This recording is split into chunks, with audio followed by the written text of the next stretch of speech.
Okay, now we are live as well. So let's continue from where we had left yesterday. So first thing we need to know is that what is Buddha Dhamma going to teach us is to come out of Raga, Dvesha, Moha. That would be greed and hatred and delusion. And when once we come out of these three things, Nibbana is what is unconditioned. So what we are going to learn is that understanding what is conditioned so that one can experience what is unconditioned. So everything in our life is conditioned, and when it is conditioned, we would like to safeguard ourselves. And this safeguarding thing creates the sense of fear or insecurity, and we try to make it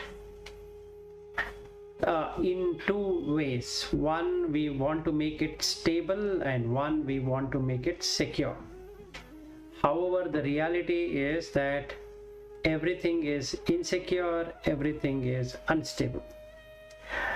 But the human mind, or all the beings in any realm of existence, feel that everything can be made stable and everything can be made secure. So what is the human being's alternative to this complex problem of insecurity? Is to find another being and then be with that being so that it makes you secure.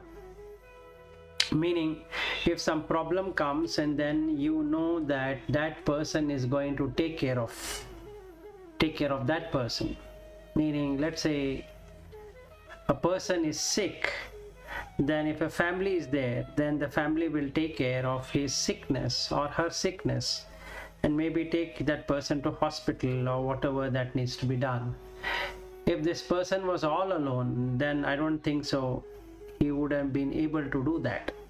So basically, for that kind of insecurity, we have jobs, we have homes, we have factories and offices and all of that. So that will give a sense of security. Now for stability, we need to have job, we need to have money, we need to have all of these comfort things which will make one to feel very stable. So to do this, we need to strive. So basically, the human being will forget that what he is here to do and rather gets totally involved with striving hard for existence, and strives hard for the kama, sensual desires to be met. So two things he does. One, he or she will get totally submerged in sensuality, five senses, and also make the existence possible. Even though we all know that we are not going to exist forever, but still there is that try to make it the best as far as possible. So that doesn't mean that we shouldn't do it. Even if you do it, it's not going to sustain. So Buddha Dhamma is about knowing what is possible and what is not possible. So now we are going to come into a very detailed topic about from where the greed arises. So we can take the food, ahara, as the topic to investigate how this food chain gets created, and we can see the unsatisfactory thing in that, and that creates suffering. Like, if I don't eat, there is a suffering which comes up. If I eat much, also there is a suffering which comes up. Okay, and when the greed enters, I will eat more than what I can. So that creates even more suffering than the suffering what I am having. So the weight will increase and the body becomes fat, and then again you have to go and do some exercises to reduce the body fat. That means at every stage you can see the unsatisfactory aspect of it. So let's start with this ahara. The first thing we need to understand is what is this food that sustains all living beings. So the first thing is that we need to understand that every being is sustained by food. If there were not to be any food, then there is no beings at all. So any being, be it land beings or water beings or air beings, they require food. So we are talking here about solid food.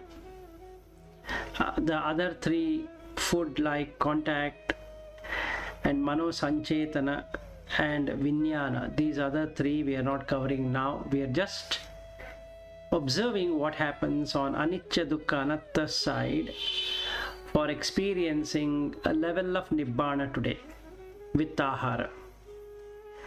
So the first thing we have to see what really it is. So we have to use abhinya. Abhinya can be defined as abhijanati, that is one who can properly understand. Abhi is higher or more or whatever it is, can be put in English. Anya, knowing more than what is there, which we had covered earlier on all the three, parinya, abhinya and all that. So let's get into the abhinya portion of it. So the definition of that is abhijanati. Janati is to know, abhi is knowing more. So let's know more. The first thing we need to know is the food itself, what it does. Food has nutrients. So if we see from the smallest of the smallest insect to the bacteria to human beings, and the cells what are formed in plant and in animals and in humans, they prepare proteins which are nutrients. So the human body consists of germ cells or germs and cells. There are more germs than the human cells. All of them seek food for survival. And what they do is they create proteins. They store proteins and they create proteins and they consume proteins. So the viruses will attack that protein, so they take the cell and they infect, and the bacteria basically invade and take the proteins. This is what we can see through abhinya, that every being would like to have the food. The plant take it from the soil, we take it from the plant, animal take it from the soil, or animal can take it from another animal, and it starts to grow. So the first thing what we can see is that the dissatisfaction of finding the right nutrients. Now you see, human beings, due to their greed, they adulterate the food, and doctors say that don't eat packed food, canned food, this food, that food. So why there is so much things on food, and we have so many varieties of food, all for craving, all for the greed. None of the food, if they were to be properly made, and then it wouldn't have been so much of competitive and so many different kinds. because there is profit in that, because there is business in that. The food industry is the biggest industry we can find. So what the human being does is that, not knowing the nutrition or not knowing why the body is, he will add more greed into it. And the person has to strive. So we have to work hard to get 3 square meals. And we don't know whether it is nutritious or not, because it is adulterated in some way or the other. Either the oil is adulterated, or the grains are adulterated, vegetables are adulterated, everything is adulterated to in one way or the other way. So there is a dissatisfaction when you buy and bring the food, whether it is meat or it is vegetable, it doesn't matter. It is a kind of dissatisfaction what one can see, and there is definitely suffering because of the dissatisfaction. So they bring a tomato and they cut the tomato and see that it is not that good. They bring a papaya and they cut the papaya and see that it is not that good, it's not that sweet, it's not that this way, ladyfinger or okra or radish or carrot or whatever. Ultimately, you will find some problem or the other with the food.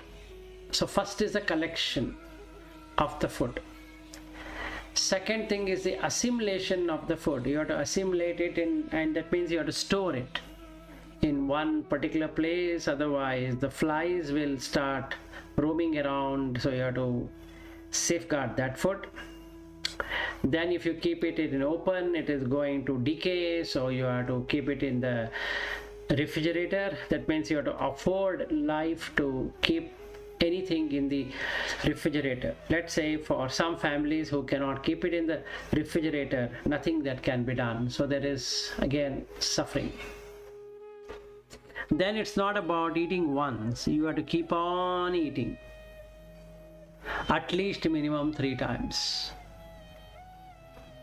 And only during the period of sleep nobody eats, otherwise the person will be having tea in the morning, then some breakfast, then another tea or coffee, then start preparing for lunch, then again have lunch, then again some snacks towards the evening, and then dinner, and then sleep. The same thing is true with all animals, and then the plants, and then the amphibians or the water born and the sky born. All of them are in search of nutrients in the food. So this is the highest suffering you can have. Hunger is the worst disease you can get. There is no other disease as stronger than hunger. You can resolve or you can cure all the diseases, including cancer, but nobody can cure the disease of hunger. Then not only that, there is a disease of thirst. That's another problem. You have to keep on having fluids, otherwise blood becomes thick. So you have to keep on drinking water, you have to keep on eating. And if the water is contaminated, again you will suffer. So getting good water is a luxury. So again there is a dissatisfaction. That means all that we are basically trying to do to sustain our life, which is nothing but eating, that's a max time we spend, is to either cook food, that's the highest. Eating food is very low, hardly 5-10 minutes, but the preparation time goes for hours together. So the maximum time a person spends is in cooking this or that. Then there are so many recipes. Then you have to pay for the recipes. Then you have to pay for so many facilities. So all of this is what that toil is all about, which is the cause of dissatisfaction. Because after toiling so much, the person is not happy at the end of the day. You want to go to a hotel, you like something, you don't like something, and then you have no control over what's going to happen in the stomach. That's another problem. Then the second cycle is the number of danger every being undergoes in getting food. The animal kingdom is full of hunting. One animal hunts the other for food. They don't take it from the plant. They directly pounce on that animal and eat. Insect, same. Amphibian, same. Birds, again the same. Except, and humans, they have a choice, but still humans will keep on cutting animals and eating them. So the countless number of danger the being undergoes in collecting that food. Either it will be cut, so every day is a war field in collecting the food. Same thing with property. Human beings have to make properties. They need to have place to stay, place to cook, place to sleep, place to go for the bathroom and other things, place to sleep, etc. And then the wealth. That means they have to keep on consolidating, collecting. So they have to collect the firewood, they have to collect the grains, they have to collect the utensils, they have to keep on collecting, because we don't know when what is required. And in everything there is danger. There can be earthquake and the house can fall down, even otherwise because of the torrential rains it might fall down, it might sink. Then the person goes for work, no guarantee that he's going to come back. He or she might meet with an accident or some kind of incident with the food poison and this and that. So the whole day there is no guarantee that the person will not have any kind of issues. And the job itself has so much of issue. You have politics in the organization, you have politics within the family, you have discomforting attitude of people, and then the living standard, city expensive or whatever it is, villages are cheaper, cities are expensive, but opportunities are only there in the city, not in the towns and villages. So the town and village people start to migrate to city, and when the city gets filled up, so then you have so much of population. Because of the population there would be deprivement, and due to deprivement the health care wouldn't be that good. So this is a cause of dissatisfaction again. And then the pollution of the rivers and the streams, and the fight for rivers, fight for water, fight for land, and fight for food crops, all of that. Then you should have law and practice and court cases and this and that. All these are due to dissatisfaction. There is not even one thing due to satisfaction you're going to do. And everybody wants big homes. They have to buy big homes, means they have to pay EMI, so the bank make money out of it. They make money out of the job, and then they pay to the bank, and then they have homes. If they are thrown out of the job, then they can't pay to the bank. So again the suffering increases now. So again, a dissatisfaction with the company, dissatisfaction with this or that. Then because of that, then you should have the facilities like ironing of clothes and making food, hotels, hostels, dormitories, so many things.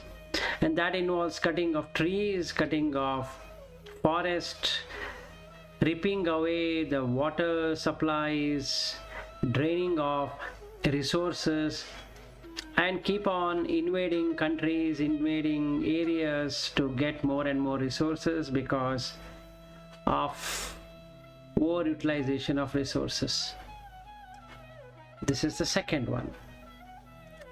Now comes to the third one. Because of these greedy tendencies for eating this or that, there is always the fire of hatred and the fire of delusion that I am from so and so province and so country, so and so town, so and so city, so and so religion, so and so tradition, so and so language, so and so lifestyle, elite and the premium and average and middle class and lower class and this class and that class, all of this, and all about relentless desire for food and properties and wealth accumulation for my family and my son's family, then their family, grandfather family, this family, that family, all family, great grandchild, so I need to collect. So the whole of humanity keeps on collecting.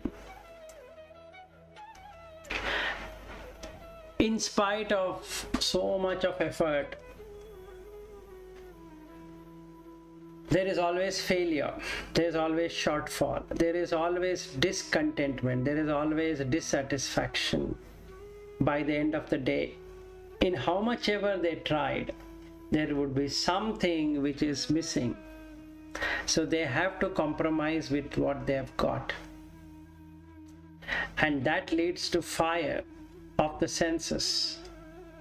So you keep on firing up the senses and getting robbed every now and then. And also, because of the greed, people will steal, people will tell lies, people will do immoral activities, people will hoodwink others. Then the call centers are set up to hoodwink people. Then there are a lot of calls which comes on insurance and car and this and that. So you keep on fleecing people from morning till evening. The customers are fleeced, the consumers are fleeced, the manufacturers are fleeced, and this is fleeced. So each human being will fleece the other human being. It's like removing the skin of the person, and the person is so greedy that he wants that product and services, so he is ready to do that, whatever he wants to do. So you go to a goldsmith, the goldsmith will buy your product at a lower rate, sell his product at a higher rate. Similarly with everything, be it a rice trader or a wheat trader or a whatever trader, everything is for profit. And that madness of profit is such that the number game is such that the person forgets all about the nutrients. So he believes that he has taken care of himself, he is exercising, I'm doing this, I'm doing that. Doesn't understand that only if the body could take care of itself, this person need not have to go to a gymnasium or go on a jog, go and do yogasana, this and that, because it is dissatisfaction. The body is not satisfying in any way. If you eat more, it becomes fat. If you eat less, it becomes lean. It cannot grow to the height what a person wants it to grow. So all of these complications are there. And the person keeps on hoarding and investing, and he calls the hoarding as investment. So he invests in land, he invests in properties, he invests in mutual funds, shares and stocks and all that. invest in companies, invest in whatever he could invest in. He will invest in hobbies, he's going to invest in festivals, he's going to invest in traditions, all for food.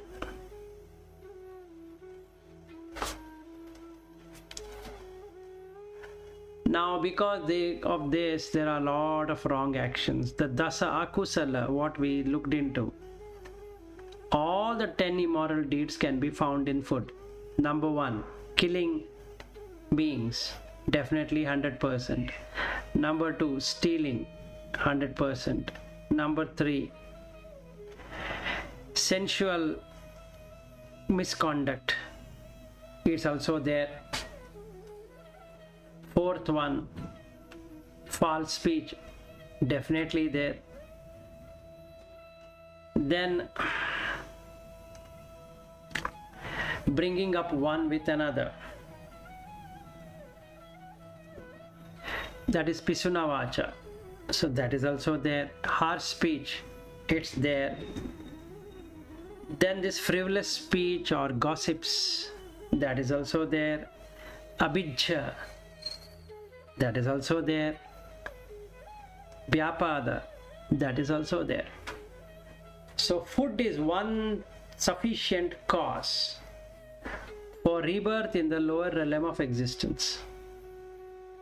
There's no other thing what is required. Only food is sufficient to take us to the lower realms of existence. Forget about the ragakhayo, dosakhayo, mohakhayo, nibbana.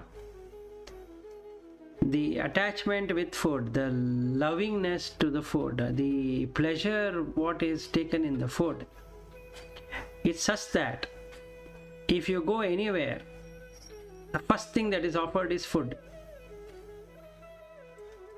I'm not saying there is anything wrong with that, but even if the person who is not hungry will immediately take that food because he loves it. Let's say somebody brings an ice cream to me, and even though my stomach is full, I'll say I have some space for ice cream. Let's say I like gulab jamun, then I say, oh, you know what, I need to eat that sweet called gulab jamun. Somebody likes halwa, somebody likes something else. And then somebody wants to have spicy food, a different kind of spicy flavor. And there is one restaurant in Sri Lanka, I was in Colombo, you can find a very exotic restaurant. In that restaurant they give live crab to eat. So you just have to select the crab. Okay, so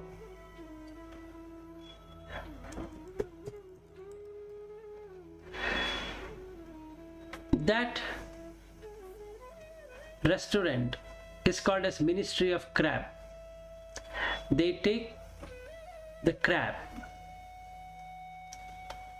they cook in front of you, and they will give it to you. And there is mad rush for that. And Ministry of Crab is in almost all the countries. Okay, it is in Shanghai, Manila, Mumbai, Maldives, Bangkok. Okay, and it is supposed to be Asia's best restaurants for 2021. So you can really relish that crab. So their job is to cook the crab, and you can select them. Like that, there are restaurants for fish, there are restaurants for goat, there are restaurants for every damn animal you want to eat or the person wants to eat. Same thing with vegetables, exotic restaurants. So basically, if we see this madness for eating, is that with this much of greed to eat, where does a person land into? He lands or she lands with animal tendency. If not in this life, some other life, the person will definitely land up there. Undoubtedly. Like that, the food becomes a concept. So anything that is conceptualized creates the mind to move into that direction. It forgets all about it of being moral. It really says that, look, I've earned money, I'm earning money in this company and so company, and I'm supposed to enjoy food. So I'll go to this place and that other place, I go to that country, this country, I go on vacation. All that I'm trying to do is to keep on eating. And that eating causes death. So if you see, maximum amount of death happens due to wrong food, and our body cannot sustain. So food poison is going to be there, and all these wrong actions, what we are doing, we are eating more than what is required, it itself a very wrong action. And not only that, the amount of homes what we are building, the amount of skyscrapers what is coming up everywhere in the name of growth, the amount of investment what people do, and then the sanitization, where the effluents are going to the rivers and streams and all that, and how the water is getting polluted. So days will come when there is no water. So the fights, the wars will be then not on oil, the war will be on water. Then the war will be on food. And the war will be on medicines, just like what we are seeing today. So this is the madness. And you can see, if people were satisfied, this wouldn't be the condition. Because there is dissatisfaction, we are building so many things. Why we should build so many products? Because we are not satisfied with the earlier product. If there was great deal of satisfaction, then these many things wouldn't have come in the first place. So it's very clear indication of what we are doing, how we are damaging ourselves. So the first thing we need to do is to really see, this is called abhinya. We have to see within, outside and inside, what is that is happening. All that I'm doing is just for food, nothing else. Animal is also doing for food, I am also doing for food. Animal eats another animal, I am eating, I have a choice, I can eat animal, I can eat a vegetable. But animal eats what it gets, but human beings eat what it wants. So there is a want there. There is no need, there is a want. I want to taste this. So Monday one kind of food, Tuesday another kind of food, Wednesday another kind of food, Thursday another kind of food, and at the end of it, Friday, oh, today is a weekend, so I think I need to go out and eat. Why? Because I'm bored of eating home food. Now we had gone to that restaurant, but now that restaurant is not good enough. Let's go and spend time in a very retro kind of restaurant. So you are earning good amount of money, so why don't we do that? And this is exactly what we want to do throughout life. And then alcoholic beverages, then not only alcoholic beverages, non-alcoholic beverages, then some exotic drinks, exotic coffee, exotic tea, and then in the name of organic, you keep on selling whatever you want and call that packet as organic, and people go mad about it. Then you bring millets and say that millets is very good for health and people run for millets. Then you bring some brown rice and red rice and some other rice and say this is very good for health. People run behind it. And then you bring this kind of dish and that kind of dish. Say that it is a healthy drink and people will buy for it. Then you sell the product in name of Ayurveda or some other thing, then they will buy it. Then you sell the product in name of nutrition. Wow, very nice, I'll buy it. So all that I want to do in life, actually all of this earning is for eating, where the maximum time is spent. I just go to somebody's home. The next thing he does is that he will offer me something to eat, as though I am coming to his home or her home only to eat. So they keep on asking, oh, you don't want to eat anything? Then I say, I'm full. No, eat something. No, I'm full. No, please eat something. You come for the first time. We want to offer you. And it is obligatory. So you have to eat. It's very difficult to say that, look, I don't want to eat. Not possible. You have to eat. So now the eating business. When there is eating business, then becomes bathroom business. Because then you should have the best of the lavatory. Because that's where that's going to go. So we need to have the best of the lavatory. And the lavatory has to be disinfected. So you see, one is leading to another all the time. There's so much of dissatisfaction that causes suffering. So again dissatisfaction, again causing suffering. And this disease of eating and drinking doesn't go away. And it is involved with greed also on top of that. It is a disease, absolute disease. But still people relish. I would love to relish food because I don't treat it as that it is a disease what I have taken. I am thinking I am born here for eating.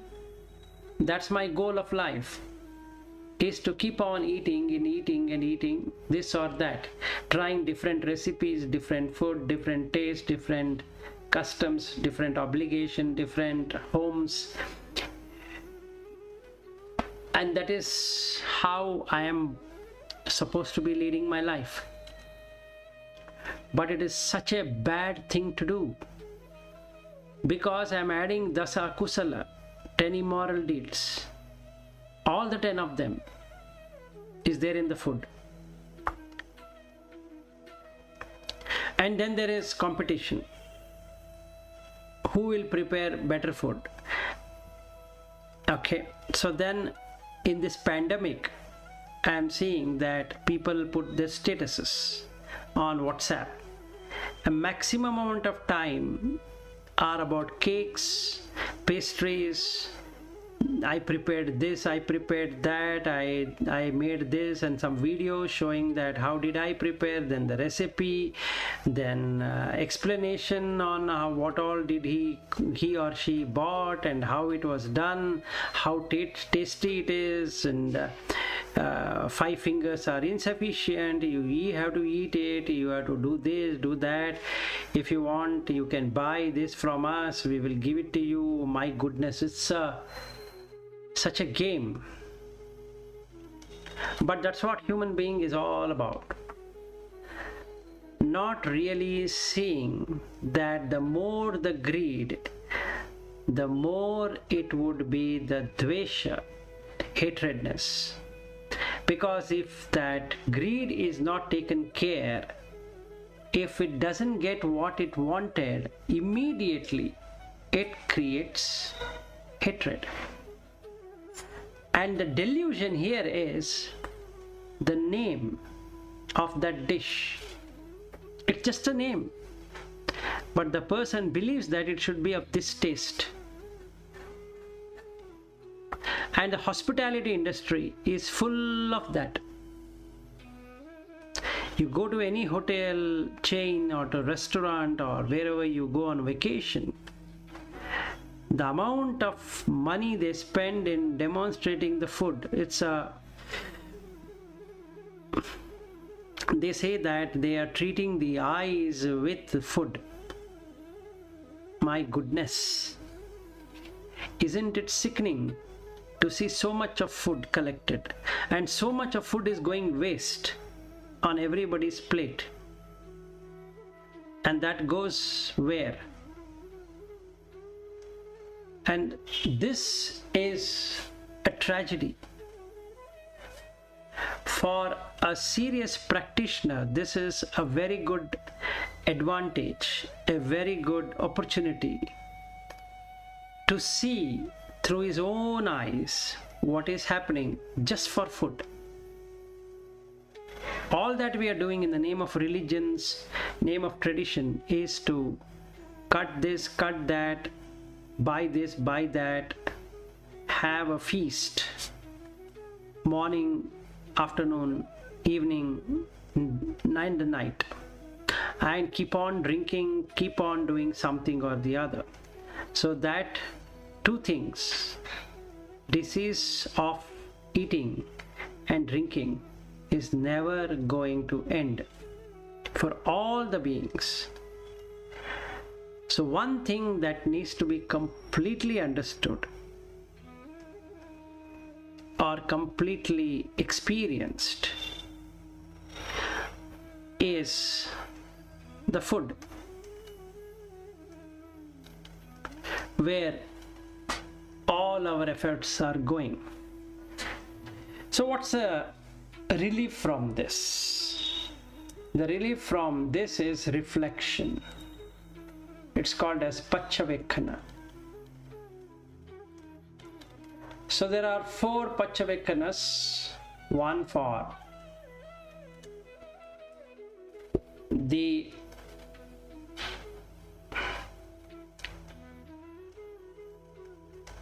food,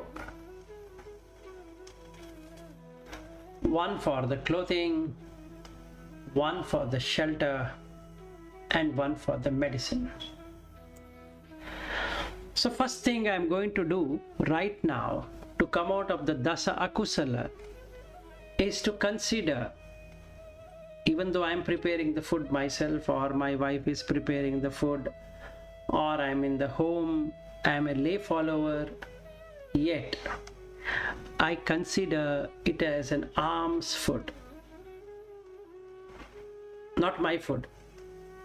It's an alms food. That means I don't have choice to select anything. Whatever is given is for, not for relishing, but for maintenance.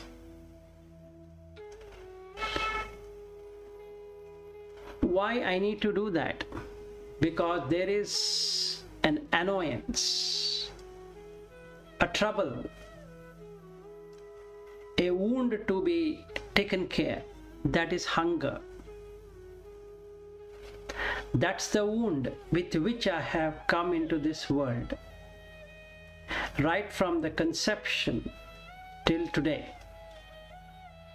It's that wound which will never get healed. So I need to reflect upon that wound which will never get healed, no matter what I do. So I need to supply it with water and food. So then I need to maintain my brahmacharya, spiritual life.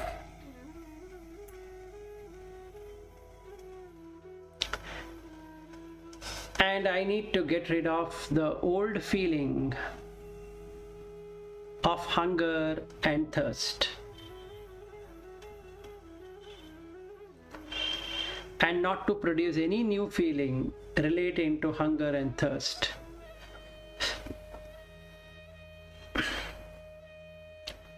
And I would like to maintain my life in a blameless and yet comfortable condition. Comfortable as in terms of filling the stomach, It doesn't matter what my wife gives me, just take it. No complaints. Yeah, but in the home there are a lot of things you can put it, not an issue. But then, if hungry, eat. Not hungry, don't eat. That's the best thing I can do for myself. Then I can maintain the brahmacharya. Otherwise, no. If I eat too much, sleep. If I don't eat, irritation. For that reason only, I have to eat whatever has to be eaten and not for anything else. So what I need to have a sati here is a remembrance, is that the reason why I'm eating, I am unable to solve the wound which started with the conception in the womb. Had I not taken the birth in the womb, I wouldn't be seeing this fight for food at all. Because I have taken birth in the womb, I have to see this fight for food, fight for survival. And every being is undergoing that. So the first thing I'm going to do is to reflect upon food and just eat what is required. And when I see carefully, diligently, I find that this food has 4 elements only. It has Patavi, Apo, Tejo, Vayu.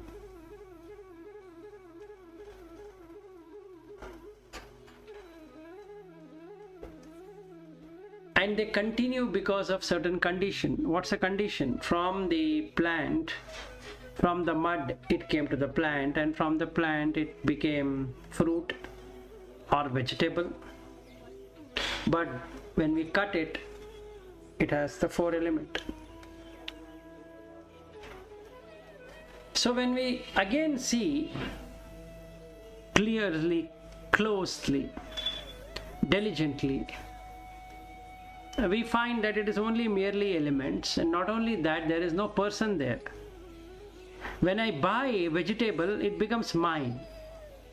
If I buy the fruit, it becomes mine, but there is no mine in that fruit. I paid some money, but that is not mine. And it doesn't have any life in that. If I keep that vegetable or fruit for a few days, it's going to decay. And after eating, it's empty. I bring a kg of tomato, prepare some dish. It's gone. Again you have to buy. But after touching that food, the moment my saliva touches the food, it becomes disgusting. What more is required to say that it's a disease?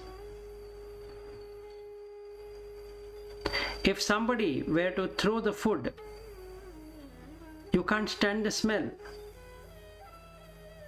No matter how well it was prepared. While it was prepared, it was tasting very good. But the moment that person puts in his mouth, it becomes disgusting. You can try it out as an experiment. Take one mouthful of food, chew it, throw it out in your hand and try eating it again. You will never be able to eat it even though it is yours. It's so disgusting. But when it was prepared, it was not disgusting. The tomato was not disgusting. The onion was not disgusting. The capsicum was not disgusting. But when the food was prepared, it was smelling with good fragrance. Once in the mouth, became disgusting. It's like pus. the saliva immediately starts to smell when it touches the food. Before that, there is no smell. After that, if somebody were to burp, there is a bad odor. So this is the disease. Same thing with water. So I need to do this for food. So what we can do is we can stop here for today for reflection, and we can take up the next one on clothing and shelter and medicine tomorrow. Any questions? No questions, sir. Okay, so all clear on how the raga is, or the greed, desire is in food. Okay, so we will end for today, and then we meet tomorrow evening, 8:30. Thank you, sir. Thank you. Namo Buddhaya. Namo Buddhaya, sir. Bye. Good night. Yeah, thank you. Bye-bye.